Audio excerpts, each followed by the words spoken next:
Back live now to politician Khabisi Mosunkutu's funeral, dying on Christmas Eve.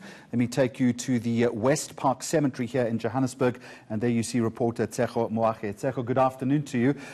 What's the turnout been like, and bring us up to speed quickly.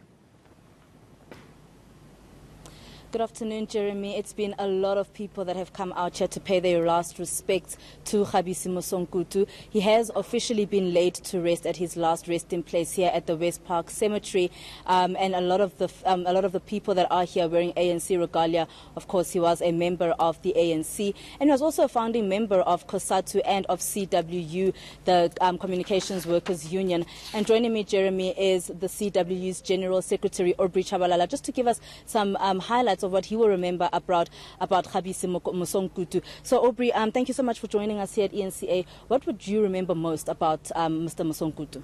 Well, Comrade Khabs, as you have correctly put it, was the founder of the COSATU, or co-founder of COSATU, and they've built a trade union movement in a formation that will unify all workers across all walks of life, and went further to build what is now Communication Workers Union. At the time, it was called the Postal and Telecoms Association, which was uniting all workers from the then independent states. And then moving after democracy, they found it a need that they unite workers across racial lines, but also in the entire industry, because at the time it was focusing on the post office and telecoms. So they had to move on into the media industry, as well as the cell phone industry and all other related telecommunication information. So Comrade Khabs has played a significant role in building a trade union movement in South Africa, not only here, but he was an internationalist as well, because he have worked very hard in making sure that COSATU affiliates to ICTU, which is the international federation. So his role as a head of the movement has played significant role to the birth of Communication Workers Union. And what would you like the people that are part of the CWU to remember about Mr. Mosunkutu?